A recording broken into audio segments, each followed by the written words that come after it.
Yo, it's Guido coming at you with a Tactics Talk. Welcome back and thanks for tuning in. Today we have Kedge from Clan BWSO and his ELC Even 90, running a CVS and LNES and a Vision thing. Optics, that's right. And the Optics and the LNES are Bounty versions. He's also running an LNES Directive. He's got food, which you can see right there, and small kits. What the?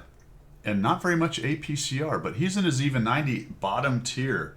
Doesn't bother me when I'm a light tank bottom tier, especially if the enemy does not have much in the way of light tanks. And as a matter of fact, he and the 4190 are the only light tanks in the game. So he doesn't have a tier 8 or sorry, tier 10 or tier 9 light tank to contend with.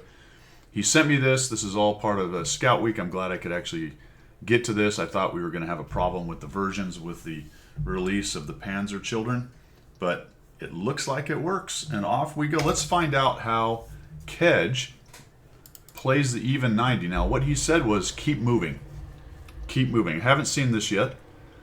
As I said yesterday, I like to watch other people play light tanks, really any tanks, because I learn a lot about positions and things you might be able to do, come up with new spots. In fact, somebody taught me something that, honestly, I should have known for a long time on proc.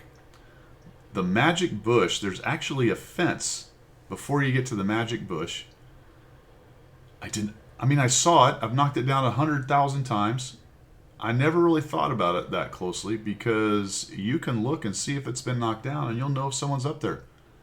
Like how long has that been used against me? I didn't even know it was there. I don't know. A long time. For example, I had no idea you could go here and just sit in this little piece of grass. But apparently you can, especially in something like an ELC Even 90. So there must be some camo value to it right here. There's the light tank, if we can eliminate the light tank. We talked about this yesterday. If it's a 1v1 light tank kind of game, your team eliminating the other light tank is a massive advantage for you. Problem we have here is potentially getting overrun if they push in. Now the WZ's pushing up. Now he's facing off with a T-44. They've got a lot of beef over here, fellas. They got an IS-7, a couple other heavies.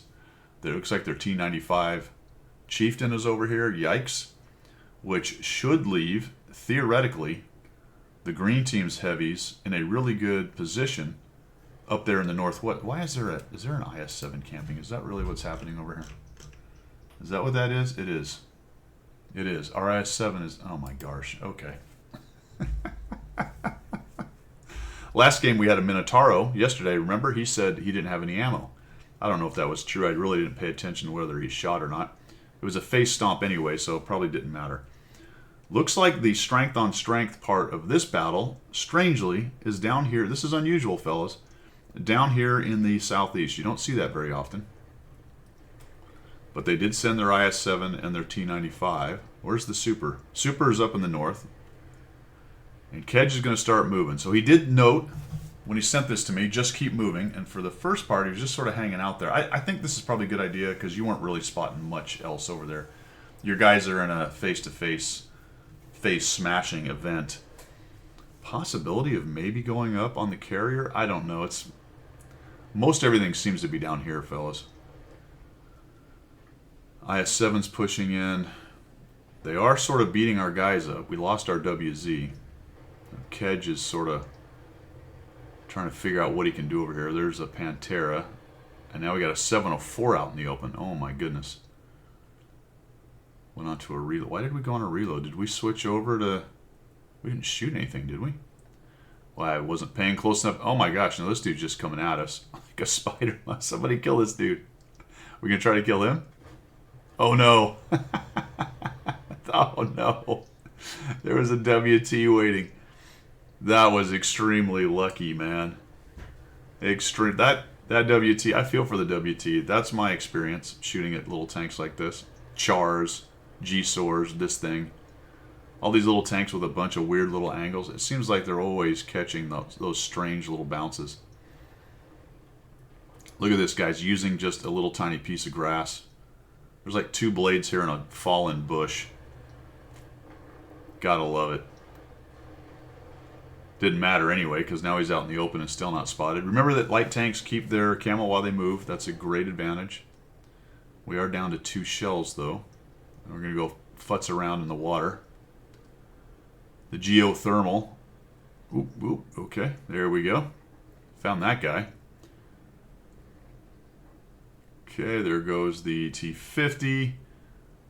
Team is losing a bit, though. Not a whole lot going on, guys. He is continuing to move around.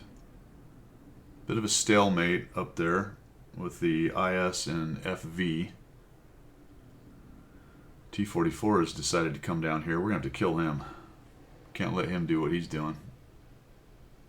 Oh, we've auto-aimed. Yeah. Yep. Did you see how it was following? Yeah. I think if you'd have aimed, you'd have easily killed that guy. That was pretty much self-critiquing.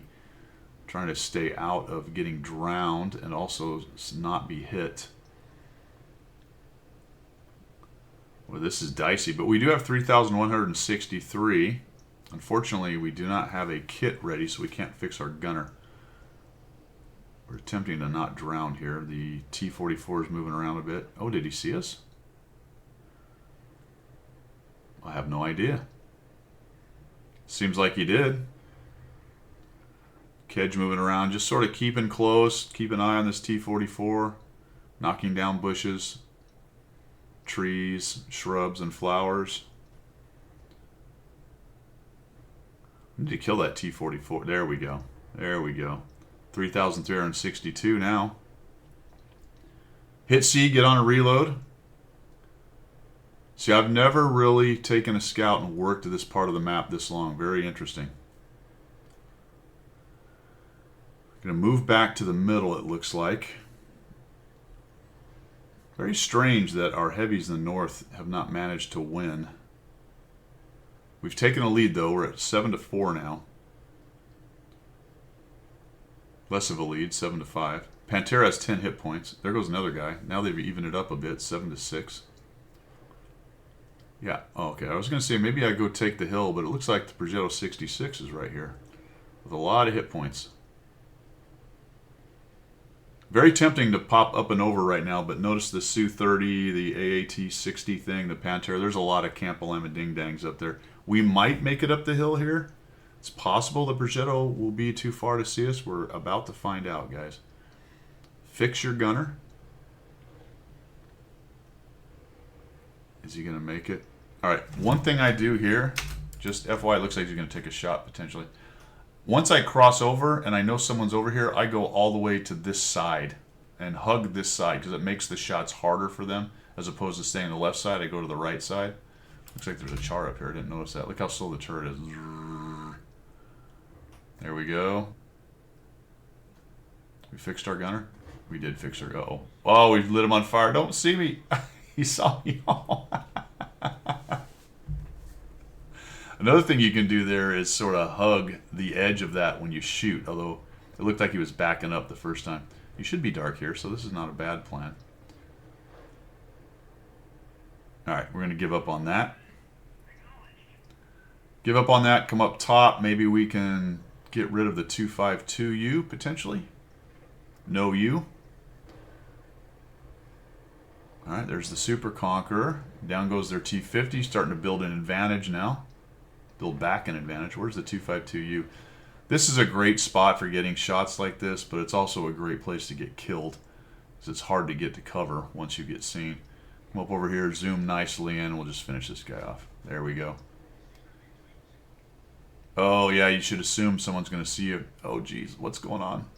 All right, no artillery, that's nice, so we can't get blasted off of this by artillery. Looks like the 452K is maybe thinking about to going in there. Very tentative, fellas. It's very interesting. I think the IS-4, IS-7, the rest of the gang, if IS-7 finally moved up, probably could have pushed in and ganked the 252U and the Super Conqueror a while ago.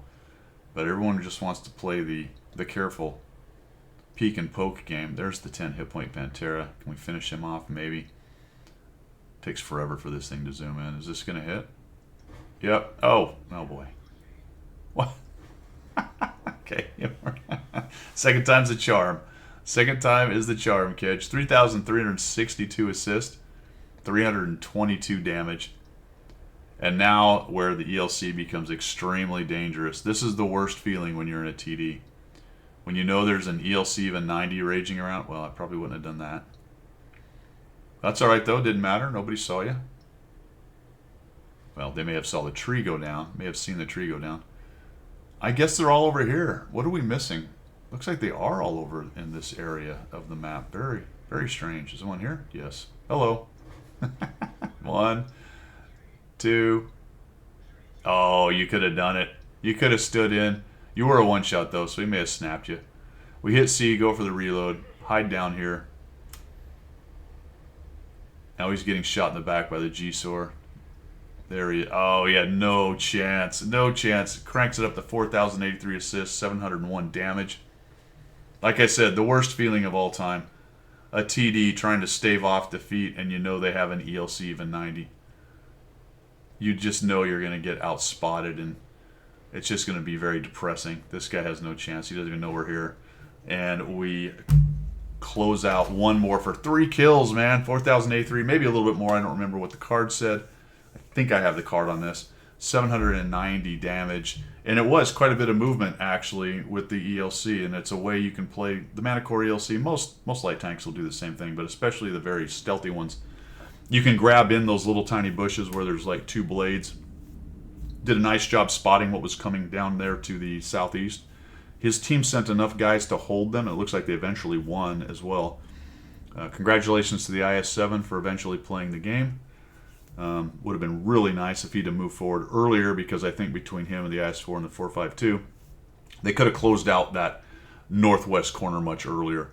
But you can't control what everybody's doing in your game. You can only control what you're doing. In this case, Kedge, like I said, went down there, sort of saw what was going on in the southeast, started to move around, went up the hill, helped out a little bit there. A couple key kills in along there to help open up the map. Once that middle was opened up, came off the carrier and headed up there, got up underneath the TDs and closed the rest of the game out. Very nicely done. A different way to think about it. This map is not a map that really has the magic bush where it's just a fantastic place for your light tank to play. He sort of got to a decent place early, kind of an aggressive forward spot, and did some nice work there. But once they start engaging face to face, there's not a whole lot you can do. There were some lights as guys kind of move around on that road, so sometimes you can give some side shots to guys that are down towards your cap or camping a little bit further back. So that was useful, but once that dried up, you have to get moving, and this is one of those maps. But this is also a map where with a light tank, you really need a good light tank or medium to kind of get up underneath the guys that are camping near their cap and start lighting them up so that your pushers have something to shoot at. Otherwise, it's easy to get farmed trying to cross. And if you're the other team and have lost your scout and you know you're dealing with an even 90 or even just a scout or a fast medium and you don't have one, it can get very difficult indeed, even on this map with good defensive positions around the cap. That's all I've got today. You guys have a great one. We will see you.